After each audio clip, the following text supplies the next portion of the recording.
ನಮಸ್ಕಾರ ಎಲ್ರಿಗೂ. ಗೃಹಲಕ್ಷ್ಮಿ ಯೋಜನೆ ಕಡೆಯಿಂದ ಒಟ್ಟಿಗೆ 4,000 ರೂಪಾಯಿನ ಜಮಾ ಆಗ್ತಾ ಇದೆ ಅಂತ ಸಾಕಷ್ಟು ಜನ ನಮಗೆ ಮಾಹಿತಿನ ಹೇಳ್ತಾ ಇದ್ದಾರೆ. ಸರ್ಕಾರದ ಕಡೆಯಿಂದ 2 ಕಂತಿನ ಅಂದರೆ ಒಟ್ಟಿಗೆ 4,000 ರೂಪಾಯಿನ ಬಿಡುಗಡೆ ಮಾಡಿದ್ದಾರೆ. ಹಾಗಾದರೆ ನಮ್ಮ ಒಂದು ಬ್ಯಾಂಕ್ ಖಾತೆಗೆ ಕೇವಲ 2,000 ರೂಪಾಯಿ ಮಾತ್ರ ಜಮಾ ಆಗಿದೆ. ಇನ್ನೂ 2,000 ರೂಪಾಯಿನ ಯಾಕೆ ಜಮಾ ಆಗ್ತಾ ಇಲ್ಲ, ಹಾಗಾದರೆ ಇನ್ನೂ 2,000 ರೂಪಾಯಿನ ಯಾವಾಗ ಜಮಾ ಆಗುತ್ತೆ ಅಂತ ಸಾಕಷ್ಟು ಜನ ಮಹಿಳೆಯರು ಒಂದು ಕಮೆಂಟ್ ಮಾಡೋದ್ರ ಮೂಲಕ ಮಾಹಿತಿನ ಕೇಳ್ತಾ ಇದ್ರಿ. ಸರ್ಕಾರದ ಕಡೆಯಿಂದ ಎಷ್ಟು ಕಂತಿನವನ್ನು ಮಹಿಳೆಯರ ಬ್ಯಾಂಕ್ ಖಾತೆಗೆ ಬಿಡುಗಡೆ ಮಾಡಲಾಗಿದೆ ಮತ್ತು ಎಷ್ಟು ಕಂತಿನ ಮಹಿಳೆಯರ ಬ್ಯಾಂಕ್ ಖಾತೆಗೆ ಗೃಹಲಕ್ಷ್ಮಿ ಯೋಜನೆ ಕಡೆಯಿಂದ ಬರುವಂಥದ್ದು ಪೆಂಡಿಂಗಲ್ಲೇ ಇದೆ ಅಂತ ಇವತ್ತಿನ ವಿಡಿಯೋದಲ್ಲಿ ನಿಮಗೆ ಮಾಹಿತಿನ ತಿಳಿಸ್ಕೊಡ್ತಾ ಇದ್ದೀನಿ. ಇನ್ನು ಮುಖ್ಯವಾಗಿ ನಿಮ್ಮ ಒಂದು ಬ್ಯಾಂಕ್ ಖಾತೆಗೆ 21ನೇ ಕಂತಿನ ಅಂದರೆ 2,000 ರೂಪಾಯಿನ ಇನ್ನೂವರೆಗೂ ಕೂಡ ಜಮಾ ಆಗಿಲ್ಲ ಅಂತಂದರೆ ಸೊ ನೀವು ಯಾವಾಗ 2,000 ರೂಪಾಯಿನ ಪಡೆಯಬಹುದು ಅಂತ ಇವತ್ತಿನ ವಿಡಿಯೋದಲ್ಲಿ ನೀವು ಮಾಹಿತಿನ ತಿಳಿದುಕೊಳ್ಬೋದಾಗಿರುತ್ತೆ. ಸೊ ಅದಕ್ಕಿಂತ ಮುಂಚೆ ತಮ್ಮಲ್ಲಿ ಒಂದು ಸಣ್ಣ ರಿಕ್ವೆಸ್ಟ್, ತಾವಿನ್ನೂವರೆಗೂ ನಮ್ಮ ಒಂದು ಚಾನಲ್ನ ಸಬ್ಸ್ಕ್ರೈಬ್ ಮಾಡಿಲ್ಲ ಅಂತಂದರೆ ದಯವಿಟ್ಟು ನಮ್ಮ ಒಂದು ಚಾನಲ್ನ ಸಬ್ಸ್ಕ್ರೈಬ್ ಮಾಡಿ ಹಾಗೂ ಈ ಒಂದು ವಿಡಿಯೋ ನೋಡ್ತಿರೋರು ಪ್ರತಿಯೊಬ್ಬರು ಕೂಡ ಈ ಒಂದು ವಿಡಿಯೋಗೆ ಲೈಕ್ ಮಾಡಿ. GSP ಕ್ಲಾಸ್ ಚಾನಲನ್ನು ಸಬ್ಸ್ಕ್ರೈಬ್ ಮಾಡೋದ್ರಿಂದ ಸಾರ್ವಜನಿಕರಿಗೆ ಉಪಯುಕ್ತ ಆಗುವಂಥ ಮಾಹಿತಿಗಳು ಜೊತೆಗೆ ಸರ್ಕಾರದ ಕಡೆಯಿಂದ ಸಿಗುವಂಥ ಎಲ್ಲ ಯೋಜನೆಗಳ ಮಾಹಿತಿಗಳನ್ನ ಕೂಡ ನಮ್ಮ ಒಂದು ಚಾನಲಿಂದ ನೀವು ಪಡೆಯಬಹುದಾಗಿರುತ್ತೆ. ಸೊ ಅದರಿಂದಾಗಿ ದಯವಿಟ್ಟು ನಮ್ಮ ಒಂದು ಚಾನಲ್ನ ಸಬ್ಸ್ಕ್ರೈಬ್ ಮಾಡ್ಕೊಳ್ಳೋದು ಮಾತ್ರ ಮರಿಬೇಡಿ. ಗೃಹಲಕ್ಷ್ಮಿ ಯೋಜನೆ ಕಡೆಯಿಂದ ಒಟ್ಟಿಗೆ 4,000 ರೂಪಾಯಿನ ಬಿಡುಗಡೆ ಮಾಡಲಾಗಿದೆ ಅಂತ ಸಾಕಷ್ಟು ಜನ ನಮಗೆ ಮಾಹಿತಿನ ಹೇಳ್ತಾ ಇದ್ದಾರೆ. ಸರ್ಕಾರದ ಕಡೆಯಿಂದ ಒಟ್ಟಿಗೆ 4,000 ರೂಪಾಯಿನ ಬಿಡುಗಡೆ ಮಾಡಿದ್ರು ಅಂತಂದರೆ ನಮ್ಮ ಒಂದು ಬ್ಯಾಂಕ್ ಖಾತೆಗೆ 4,000 ರೂಪಾಯಿನ ಜಮಾ ಆಗಬೇಕಾಗಿತ್ತು. ಆದರೆ ಕೇವಲ 2,000 ರೂಪಾಯಿನ ಜಮಾ ಆಗಿದೆ. ಇನ್ನು 2,000 ರೂಪಾಯಿನ ನಮ್ಮ ಒಂದು ಬ್ಯಾಂಕ್ ಖಾತೆಗೆ ಯಾಕೆ ಜಮಾ ಆಗ್ತಾ ಇಲ್ಲ? ಸರ್ಕಾರದ ಕಡೆಯಿಂದ ಒಟ್ಟಿಗೆ 2 ಕಂತುಗಳನ್ನ ಬಿಡುಗಡೆ ಮಾಡಿದಾರ, ಇದ್ರ ಬಗ್ಗೆ ಮಾಹಿತಿನ ತಿಳಿಸ್ಕೊಡಿ ಅಂತ ಸಾಕಷ್ಟು ಜನ ಮಹಿಳೆಯರು ಕಮೆಂಟ್ ಮಾಡುವುದರ ಮೂಲಕ ಮಾಹಿತಿನ ಕೇಳ್ತಾ ಇದ್ರಿ. ಸೊ ಅದರಿಂದಾಗಿ ಇವತ್ತಿನ ವಿಡಿಯೋದಲ್ಲಿ ನಿಮಗೆ ಎಷ್ಟು ಕಂತಿನ ಬಿಡುಗಡೆಯಾಗಿದೆ, ಮಹಿಳೆಯರ ಬ್ಯಾಂಕ್ ಖಾತೆಗೆ ಎಷ್ಟು ಹಣ ಜಮಾ ಆಗ್ತಾ ಇದೆ ಅಂತ ಇವತ್ತಿನ ವಿಡಿಯೋದಲ್ಲಿ ನಿಮಗೆ ಸಂಪೂರ್ಣವಾಗಿ ಮಾಹಿತಿನ ತಿಳಿಸ್ಕೊಡ್ತಾ ಇದ್ದೀನಿ. ವರಮಹಾಲಕ್ಷ್ಮಿ ಹಬ್ಬದಂದು ಗೃಹಲಕ್ಷ್ಮಿ ಯೋಜನೆ ಕಡೆಯಿಂದ 21ನೇ ಕಂತಿನವನ್ನು ಬಿಡುಗಡೆ ಮಾಡಲಾಗಿತ್ತು. ಅಂದರೆ ಕೇವಲ 2,000 ರೂಪಾಯಿ ಮಾತ್ರ ಮಹಿಳೆಯರ ಬ್ಯಾಂಕ್ ಖಾತೆಗೆ ಹಣ ಜಮಾಗಲು ಶುರುವಾಗಿರುವಂಥದ್ದು. ಇಲ್ಲಿ 2,000 ರೂಪಾಯಿ ಹಣ ಮಾತ್ರ ಮಹಿಳೆಯರ ಬ್ಯಾಂಕ್ ಖಾತೆಗೆ ಜಮಾ ಆಗ್ತಾ ಇದೆ. ನಿಮಗೆ ಸಾಕಷ್ಟು ಜನ ಒಂದು ಮಾಹಿತಿನ ಕೂಡ ಹೇಳ್ತಾ ಇರ್ತಾರೆ, ಇಲ್ಲಿ ಗೃಹಲಕ್ಷ್ಮಿ ಯೋಜನೆ ಕಡೆಯಿಂದ ಒಟ್ಟಿಗೆ 4,000 ರೂಪಾಯಿನ ಬಿಡುಗಡೆಯಾಗಿದೆ, 4,000 ರೂಪಾಯಿ ಹಣ ಮಹಿಳೆಯರ ಬ್ಯಾಂಕ್ ಖಾತೆಗೆ ಜಮಾ ಆಗ್ತಾ ಇದೆ ಅಂತ ನಿಮಗೆ ಈ ರೀತಿಯಾಗಿ ಮಾಹಿತಿನ ನೀಡ್ತಾ ಇರ್ಬೋದು. ಇಲ್ಲಿ ಖಂಡಿತವಾಗ್ಲೂ ಕೂಡ ಇಲ್ಲ, ಗೃಹಲಕ್ಷ್ಮಿ ಯೋಜನೆ ಕಡೆಯಿಂದ 1 ಕಂತಿನ ಬಿಡುಗಡೆಯಾಗಿರುವಂಥದ್ದು, ಅದು 21ನೇ ಕಂತಿನ 2,000 ರೂಪಾಯಿ ಮಾತ್ರ. ಇನ್ನು 2,000 ರೂಪಾಯಿ ನಮ್ಮ ಒಂದು ಬ್ಯಾಂಕ್ ಖಾತೆಗೆ ಯಾಕೆ ಜಮಾ ಆಗ್ತಾ ಇಲ್ಲ, ಅಂದರೆ 22ನೇ ಕಂತಿನ ಯಾಕೆ ಬರ್ತಿಲ್ಲ ಅಂತ ನೀವು ಒಂದು ಚಿಂತೆ ಕೂಡ ಮಾಡ್ತಾ ಇರ್ಬೋದು. ಖಂಡಿತವಾಗ್ಲೂ ಕೂಡ 22ನೇ ಕಂತಿನ ಇನ್ನೂವರೆಗೂ ಕೂಡ ಬಿಡುಗಡೆಯಾಗಿಲ್ಲ. 22ನೇ ಕಂತಿನ ಬಿಡುಗಡೆ ಆಗಿತ್ತು ಅಂದರೆ ಒಟ್ಟಿಗೆ 4,000 ರೂಪಾಯಿನ ಬಿಡುಗಡೆ ಮಾಡಿದ್ರು ಅಂತಂದರೆ ಈಗಾಗಲೇ ನಿಮ್ಮ ಒಂದು ಬ್ಯಾಂಕ್ ಖಾತೆಗೆ 4,000 ರೂಪಾಯಿನ ಜಮಾ ಆಗ್ತಾ ಇತ್ತು. ಇಲ್ಲಿ 21ನೇ ಕಂತಿನ ಮಾತ್ರ ಜಮಾ ಆಗಿರುವಂಥದ್ದು, ಅಂದರೆ 21ನೇ ಕಂತಿನ ಮಾತ್ರ ಬಿಡುಗಡೆ ಆಗಿರುವಂಥದ್ದು. ಈ ಒಂದು 21ನೇ ಕಂತಿನ ಅಂತ ಹೇಳಿದ್ರೆ ಇದು ಏಪ್ರಿಲ್ ತಿಂಗಳದಾಗಿರುತ್ತೆ. ಈ ಒಂದು ಏಪ್ರಿಲ್ ತಿಂಗಳ ಹಣವನ್ನು 21ನೇ ಕಂತಿನ ಅಂತ ಹೇಳ್ಬೋದು. ಸೊ ಅದೇ ರೀತಿಯಾಗಿ 22ನೇ ಕಂತಿನ ಅಂತ ಹೇಳಿದ್ರೆ ಇದು ಮೇ ತಿಂಗಳದಾಗಿರುತ್ತೆ. ಇನ್ನು ಅದೇ ರೀತಿಯಾಗಿ 23ನೇ ಕಂತಿನ ಅಂತ ಹೇಳಿದ್ರೆ ಇದು ಜೂನ್ ತಿಂಗಳದಾಗಿರುತ್ತೆ.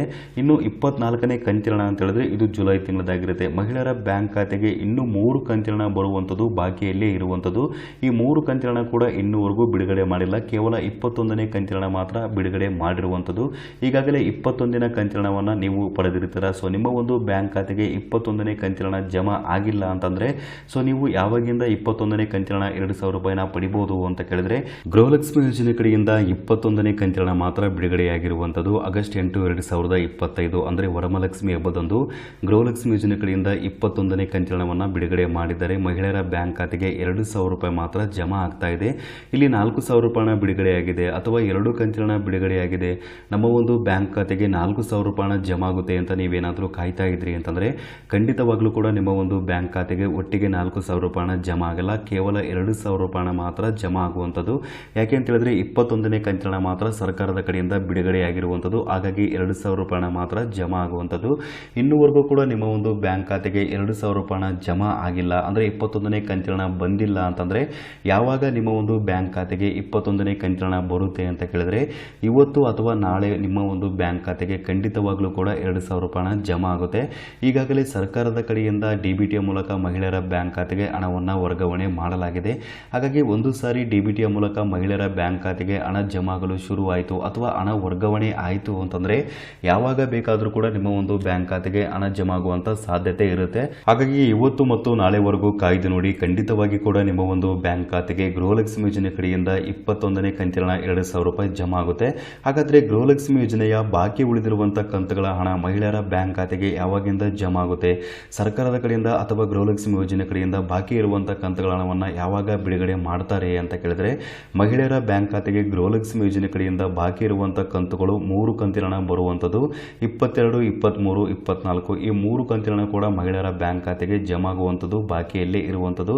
ಹಾಗಾದರೆ ಈ ಒಂದು 3 ಕಂತಿನ ಹಣ ಮಹಿಳೆಯರ ಬ್ಯಾಂಕ್ ಖಾತೆಗೆ ಯಾವಾಗಿಂದ ಜಮಾ ಆಗಲು ಶುರು ಆಗಬಹುದು ಅಂತ ಕೇಳಿದರೆ, ಇಲ್ಲಿ ಸಚಿವರು ತಿಳಿಸಿರುವಂಥ ಪ್ರಕಾರವಾಗಿ ಅಥವಾ ಸರ್ಕಾರದ ಕಡೆಯಿಂದ ಮಾಹಿತಿ ಬಂದಿರುವಂಥ ಪ್ರಕಾರವಾಗಿ ಗೃಹಲಕ್ಷ್ಮಿ ಯೋಜನೆಯ 21ನೇ ಕಂತಿನ ಹಣ ಗೃಹಲಕ್ಷ್ಮಿ ಯೋಜನೆ ಕಡೆಯಿಂದ ಹಣ ಪಡೆದಿರುವಂಥ ಪ್ರತಿಯೊಬ್ಬ ಮಹಿಳೆಯರ ಬ್ಯಾಂಕ್ ಖಾತೆಗೆ ತಲುಪಿದ ನಂತರ 22ನೇ ಕಂತಿನ ಹಣ ಕೂಡ ಬಿಡುಗಡೆ ಮಾಡಲಾಗುತ್ತೆ ಅಂತ ಇಲ್ಲಿ ಮಾಹಿತಿ ಬಂದಿರುವಂಥದ್ದು. ಹಾಗಾಗಿ 21ನೇ ಕಂತಿನ ಹಣ ಸಂಪೂರ್ಣವಾಗಿ ಎಲ್ಲ ಮಹಿಳೆಯರು ಪಡೆದ ನಂತರನೇ 22ನೇ ಕಂತಿನ ಹಣ ಪಡೆಯಕ್ಕೆ ಅರ್ಹತೆಯನ್ನು ಹೊಂದಿರ್ತೀರ. ಹಾಗಾಗಿ 22ನೇ ಕಂತಿನ ಹಣ ಯಾವಾಗಿಂದ ಜಮಾ ಆಗಲು ಶುರು ಆಗ್ಬೋದು ಅಂತ ಕೇಳಿದರೆ, ಆಗಸ್ಟ್ 20ನೇ ತಾರೀಕು ನಂತರ ಬಿಡುಗಡೆ ಆಗುವಂಥ ಎಲ್ಲ ಸಾಧ್ಯತೆ ಇದೆ. ಯಾಕೆಂದರೆ ಈಗಾಗಲೇ ಆಲ್ರೆಡಿ ತಡ ಕೂಡ ಆಗಿರುವಂಥದ್ದು. ಈಗಾಗಲೇ ಎಲ್ಲ ಮಹಿಳೆಯರ ಬ್ಯಾಂಕ್ ಖಾತೆಗೆ ಗೃಹಲಕ್ಷ್ಮಿ ಯೋಜನೆಯ 4 ಕಂತುಗಳ ಹಣ ಕೂಡ ಜಮಾ ಆಗಬೇಕಾಗಿತ್ತು. ಆದರೆ ಕೇವಲ 1 ಕಂತಿನ ಹಣ ಮಾತ್ರ ಇಲ್ಲಿ ಜಮಾ ಆಗಿರುವಂಥದ್ದು. ಹಾಗಾದರೆ ಗೃಹಲಕ್ಷ್ಮಿ ಯೋಜನೆ ಕಡೆಯಿಂದ 22ನೇ ಕಂತಿನ ಹಣವನ್ನು ಯಾವಾಗ ಬಿಡುಗಡೆ ಮಾಡಬಹುದು ಅಂತ ಕೇಳಿದ್ರೆ, ಆಗಸ್ಟ್ 20ನೇ ತಾರೀಕು ನಂತರ ಬಿಡುಗಡೆ ಆಗುವಂಥ ಎಲ್ಲ ಸಾಧ್ಯತೆ ಕೂಡ ಇರುವಂಥದ್ದು. ಯಾಕೆ ಅಂತ ಹೇಳಿದ್ರೆ ಈಗಾಗಲೇ ಸಾಕಷ್ಟು ಒಂದು ತಡವಾಗಿರೋದ್ರಿಂದ 20ನೇ ತಾರೀಕು ನಂತರ ಬಿಡುಗಡೆ ಆಗುವಂಥ ಎಲ್ಲ ಸಾಧ್ಯತೆ ಕೂಡ ಇದೆ. ಸೊ ಈ ಒಂದು ಮಾಹಿತಿ ಎಲ್ರಿಗೂ ತಿಳಿದಿರಲಿ ಅಂತ ನಾನು ಇವತ್ತಿನ ವಿಡಿಯೋದ ಮೂಲಕ ನಿಮಗೆ ಮಾಹಿತಿಯನ್ನು ತಿಳಿಸ್ಕೊಟ್ಟಿದ್ದೀನಿ. ಸೊ ಈ ಒಂದು ಮಾಹಿತಿ ನಿಮಗೆ ಇಷ್ಟವಾಗಿತ್ತು ಅಂತಂದರೆ ಮಾಹಿತಿಗೆ ತಪ್ಪದೆ ಲೈಕ್ ಮಾಡಿ ಹಾಗೂ ಎಲ್ರಿಗೂ ಈ ವಿಡಿಯೋವನ್ನು ಶೇರ್ ಮಾಡಿ. ಸಬ್ಸ್ಕ್ರೈಬ್ ಮಾಡೋದು ಮಾತ್ರ ಮರಿಬೇಡಿ. ವಿಡಿಯೋ ನೋಡಿದ್ದಕ್ಕಾಗಿ ನಿಮಗೆ ತುಂಬ ಧನ್ಯವಾದಗಳು.